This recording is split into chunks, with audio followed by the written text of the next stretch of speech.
तो राम राम भी था ने सबने।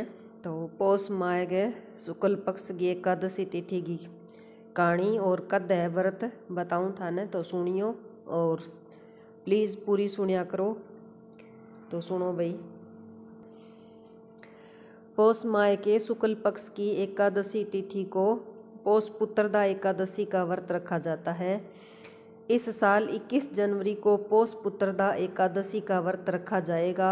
आपको बता दें कि यह व्रत भगवान विष्णु को समर्पित होता है। इस दिन व्रती एकादशी व्रत रखकर भगवान विष्णु और माँ लक्ष्मी की पूजा करते हैं। यह व्रत निसंतान और नवविवाहित महिलाएं संतान प्राप्ति के लिए पौष पुत्रदा एकादशी व्रत करती हैं। शास्त्रों में कहा गया है कि पौष माह के शुक्ल पक्ष की एकादशी व्रत करने से व्रती को सुयोग्य संतान की प्राप्ति होती है। तो अब सुनाऊं कथा था ने। कथा के अनुसार कहा गया है कि भद्रावती नाम के राज्य में सुकेतुमान नाम का एक राजा राज्य करता था। उसकी पत्नी का नाम सैया था। राजा के पास सब कुछ था, सिर्फ और सिर्फ उसे एक संतान की कमी थी। इस बात से राजा बहुत परेशान था। ऐसे में राजा और रानी उदास और चिंतित रहते थे। राजा को इस बात का डर सताता था कि मरने के बाद उसका अंतिम संस्कार और पिंडदान कौन करेगा। ऐसे में एक दिन राजा ने दुखी होकर आत्महत्या करने का मन बना लिया।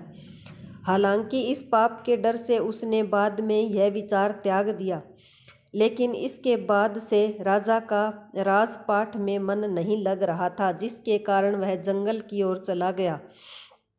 राजा को जंगल में पक्षी और जानवर दिखाई दिए। राजा के मन में बुरे विचार आने लगे।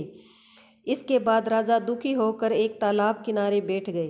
तालाब के किनारे ऋषि मुनियों के आश्रम बने हुए थे। राजा आश्रम में गए और ऋषि मुनि राजा को देखकर बहुत प्रसन्न हुए।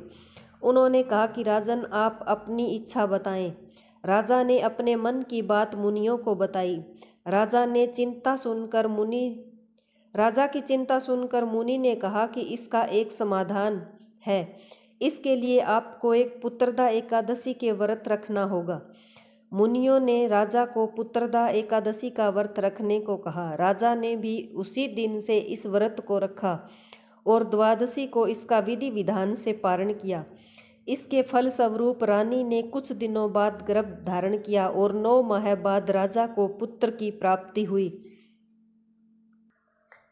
तब से राजा और रानी दोनों खुशी खुशी अपने नगर में रहने लगे और पुत्रदा एकादशी का व्रत करने लगे और अपनी पूरी नगरी से भी पुत्रदा एकादशी व्रत करने को कहा।